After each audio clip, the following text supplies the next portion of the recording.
Salut les amis, c'est Jiffy, content de vous retrouver aujourd'hui pour une nouvelle vidéo. La fin de l'année approche, il est donc temps pour moi de vous balancer mon top 10 des plus belles sneakers de 2018. Ayant déjà fait mon top 10 des plus moches, que je vous invite à aller voir si ce n'est pas déjà fait, je vous mettrai le lien là ou là, je sais jamais. Ça avait engendré quelques commentaires bien croustillants, je vous laisse aller voir. On va donc garder la même formule, mais en beaucoup plus court cette fois.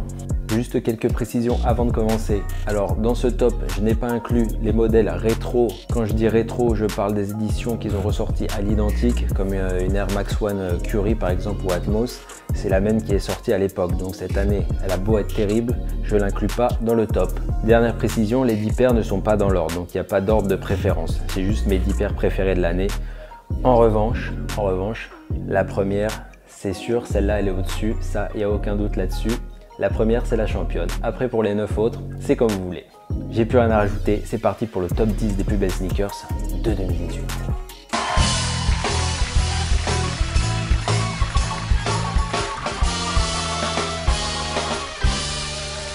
Numéro 10, on attaque avec la collaboration entre le magasin Footshop et la marque Kangaroos sur le modèle Ultimate 3. Alors je suis pas du tout connaisseur de Kangaroos, mais le modèle je trouve qu'il pète vraiment. C'est une forme running rétro avec une semelle un petit peu jaunie. Le coloris déjà est mortel, un peu brique et vert de gris là. Cette paire a donc pour thème la ville de Prague dont est originaire Footshop. Ça reprend donc l'esprit, l'architecture, les clochers, les toits, etc.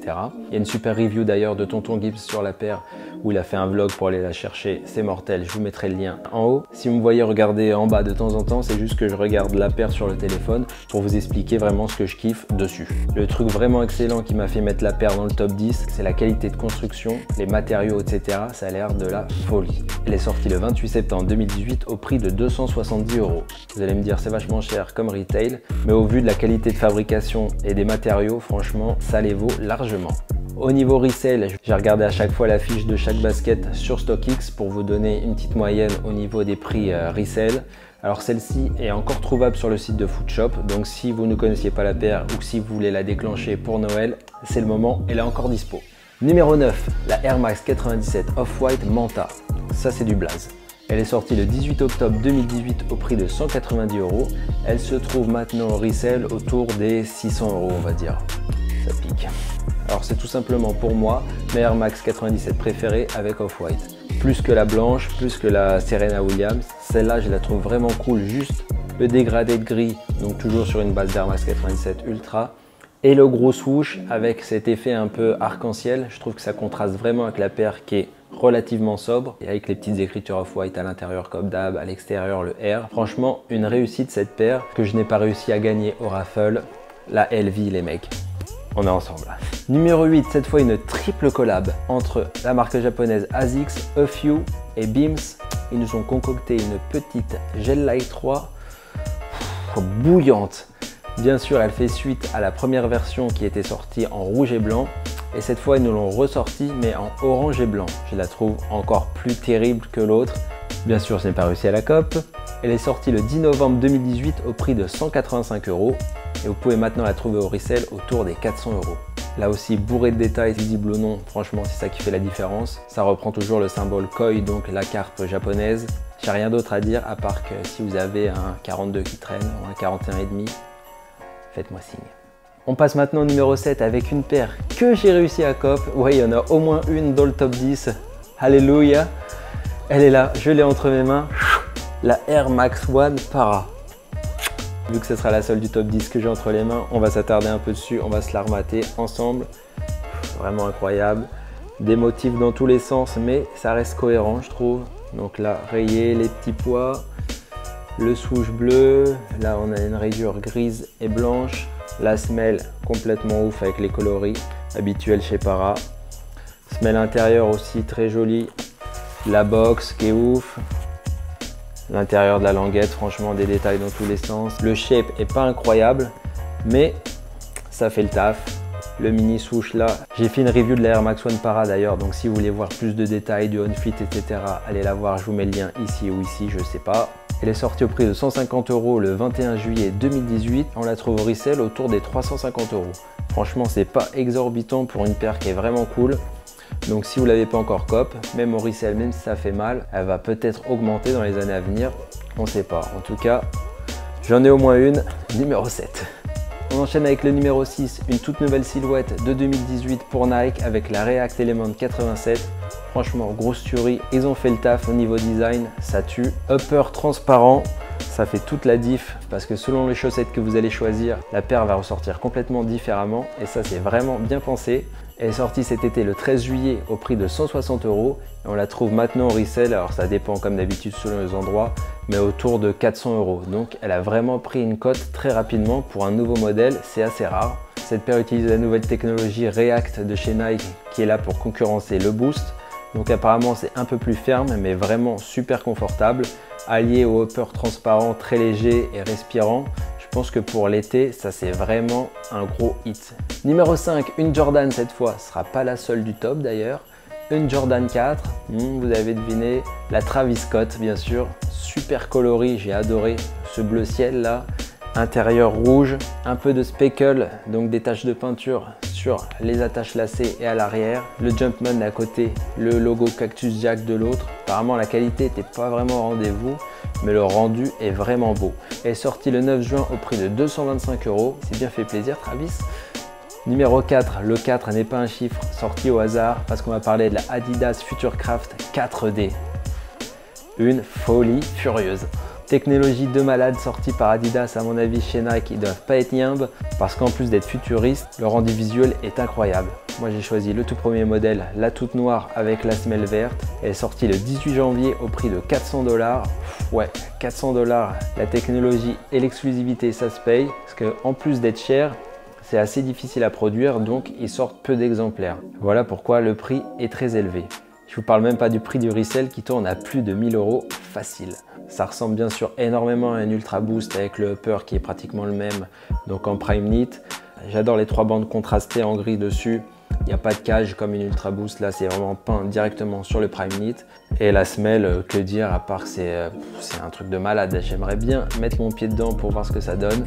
Tonton Gibbs encore lui a fait une review sur la Alpha Edge 4D, donc qui utilise la même semelle. Vous pouvez aller voir, il vous dit son ressenti comparé au Boost.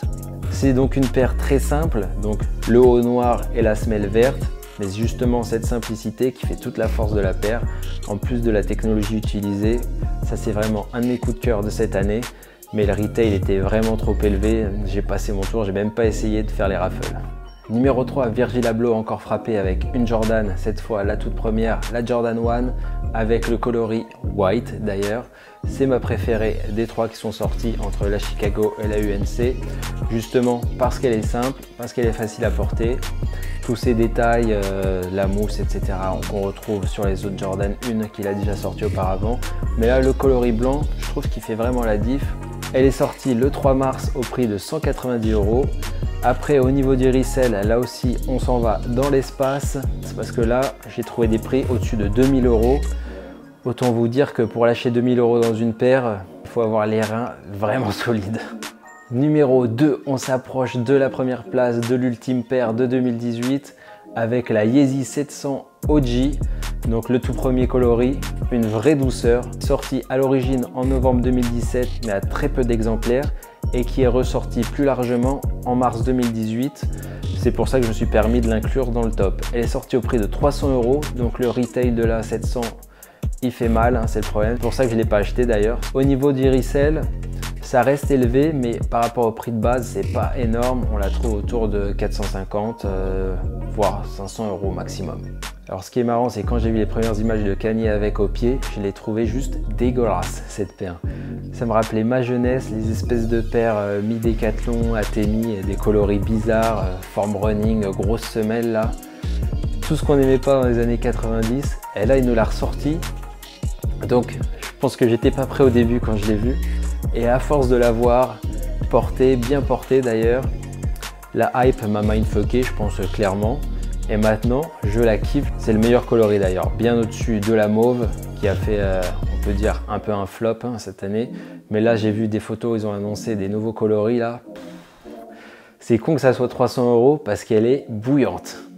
Ça y est, le gros moment est arrivé. Le numéro 1, le number 1, le numéro 1, le top du top.